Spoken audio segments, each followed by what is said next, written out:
नमस्कार, आपण पाहत आहात परभणी न्यूज। मी राहुल गायकवाड आजच्या या बातमीपत्रात आपलं स्वागत करतो। पाहूया शहरातील ठळक घडामोडी। परभणी शहरात शिक्षण विभागाच्या वतीने निर्णयाची होळी। कर्मचाऱ्यांच्या संदर्भात शिक्षण विभागाने 11 डिसेंबर रोजी काढलेल्या निर्णयाच्या आदेशाची सोमवारी दुपारी 12 वाजेच्या सुमारास माध्यमिक शिक्षणाधिकारी कार्यालयासमोर होळी करण्यात आली। परभणी जिल्हा शिक्षण संस्था महामंडळाच्या वतीने माजी आमदार विजयराव गव्हाणे यांच्या नेतृत्वाखाली जिल्ह्यातील शिक्षण संस्था चालक, मुख्याध्यापक व शिक्षण सोमवारी दुपारी 12 वाजेच्या सुमारास शहरातील माध्यमिक शिक्षणाधिकारी कार्यालयासमोर जमले।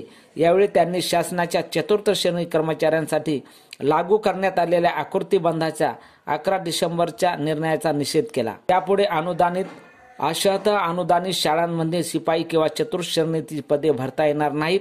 त्याऐवजी या पदांसाठी शिपाई भत्ता ही वेतनेतर अनुदानात तरतूद करण्यात आली आहे।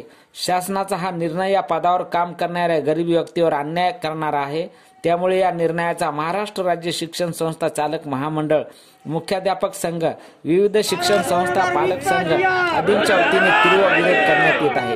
हा निर्णय तातडीने मागे घेण्यात यावा अशी मागणी यावेळी करण्यात आली आहे। आंदोलक निवेदन देण्यासाठी जिल्हा शिक्षणाधिकारी डॉक्टर वंदना वाहुळ यांच्या कार्यालयात गेले असता केशव दुधाटे, एनयू कुलकर्णी, गणेश शिंदे, भीमराव गायकवाड, रमाकांत लाडगे, पी वानरे, प्रमिता शेगावकर आदींनी सहभाग नोंदवला।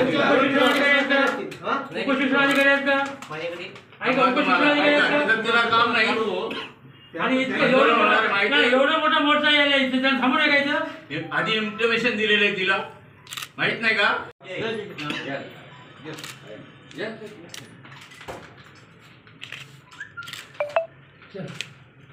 कर्मचारी यांच्या भरती संदर्भात जो काही GR आला आहे त्याचा निषेध व्यक्त करण्यासाठी आपण या ठिकाणी जमलेलो आहोत। माझ्यासोबत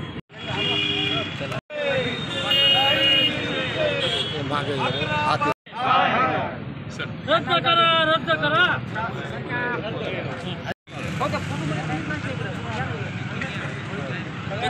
एक मिनिट भाऊ, एक ग्रुपचा फोटो घेऊन टाकू।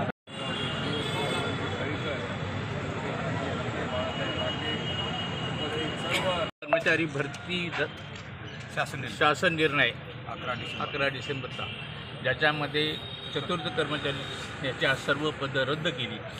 सेवक पद, चतुर्थ सेवक पद की ज्यातले जे 52,000 महाराष्ट्रामध्ये 52,000 लोकांना यापुढे अन्याय होणार आहे आणि यापुढे ती पदं भरली जाणार नाही।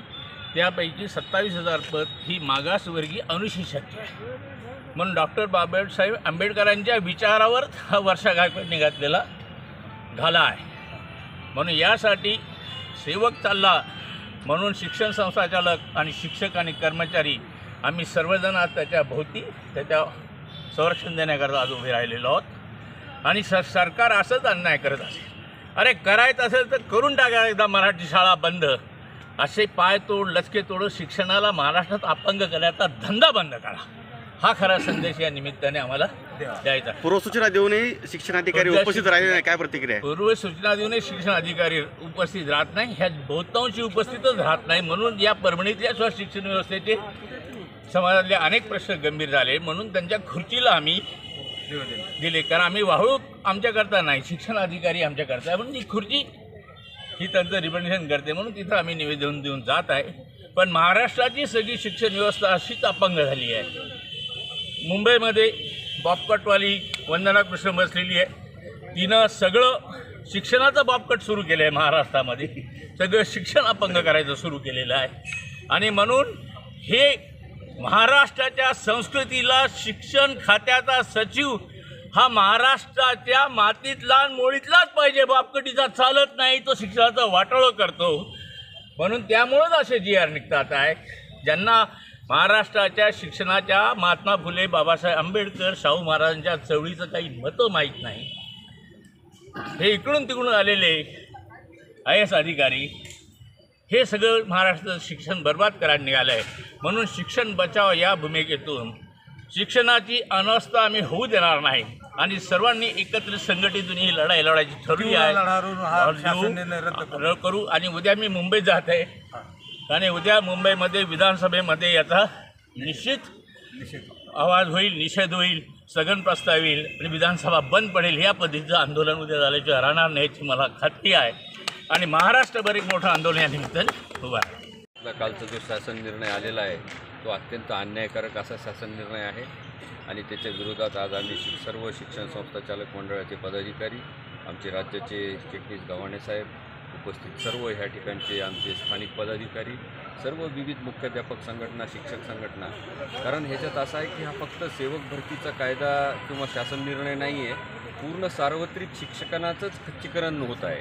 कारण गरिबांचं शिक्षणच ह्या खाजगी अनुदानित शाळांमधून चालतं आणि ह्या ज्या महानगरपालिकेच्या आणि बाकीच्या शाळांमधून चालतं आणि ह्याच्यात काही दुसऱ्या शाळा ज्या आहेत CBSEच्या, इंग्लिश स्कूलच्या आहेत, त्यांच्यावर ह्याच्यात काही इफेक्ट होणार नाही कारण ते पूर्णतः प्रायव्हेट शाळा आहे. पण ह्या ज्या संस्था आहेत आमच्या, त्या सातत्याने कित्येक वर्षाच्या 100 वर्षाच्या मेहनतीनंतर उभं राहिलेल्या ह्या संस्था आहेत आणि ह्या संस्थाचं अशा प्रकारचं खच्चीकरण व्हायला नाही पाहिजे. आज तुम्ही कंत्राटी सेवक नेमताय, उद्या कंत्राटी शिक्षक नेमाल, कंत्राटी मुख्याध्यापक नेमाल आणि मग पूर्ण त्या शिक्षणाच्या गुणवत्तेचा जो काही बोजवारा उडणार आहे ह्याच्या संदर्भात मला वाटतं शासनाने काहीतरी ठोक निर्णय घ्यायला पाहिजे आणि कुठलाही जो शिक्षण संदर्भातला निर्णय आहे त्याच्यामध्ये शिक्षण संस्था चालक मंडळातील जे काही पदाधिकारी आहेत त्यांनासुद्धा ह्याच्यात समाविष्ट केलं पाहिजे. अशा प्रकारची भावना आमची शासनाला आम्हाला कळवायची आहे. पुढची भूमिका काय राहील? नाही, निश्चितच जर आंदोलन तीव्र करावंच लागेल कारण ही प्रक्रियेला कुठंतरी तुम्हाला छेद द्यायचा आहे आणि जर तुम्ही सातत्याने शिक्षण क्षेत्रामध्ये असा अन्यायकारक निर्णय घेणार असाल तर आम्हालाही त्या पद्धतीने त्याच्या लोकशाही मार्गाने जे काही आंदोलनाचे आमच्याकडे पर्याय उपलब्ध आहेत ते सर्वांचा आम्ही स्वीकार करू आणि शासनाला आम्ही ह्या प्रकारे आमची भावना कळू आणि मी तर सांगेन की हा GR रद्द होणारच आहे, 101% रद्द होणार आहे. कारण हे जी सर्वव्यापी ह्याची प्रतिक्रिया आहे, पूर्ण महाराष्ट्र पेटून उठणार आहे आणि सार्वत्रिक शिक्षणाचा बोजवारा कुठल्याही प्रकारे सहन होऊ शकत नाही आणि त्यासाठी हा GR रद्द झाल्याशिवाय राहणार नाही अशा प्रकारचं माझं मत आहे. आणि याचबरोबर आजचं हे बातमीपत्रक संपलं. शहरातील ताज्या घडामोडीसाठी पाहत रहा परभणी न्यूज. तोपर्यंत नमस्कार.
चतुर्थ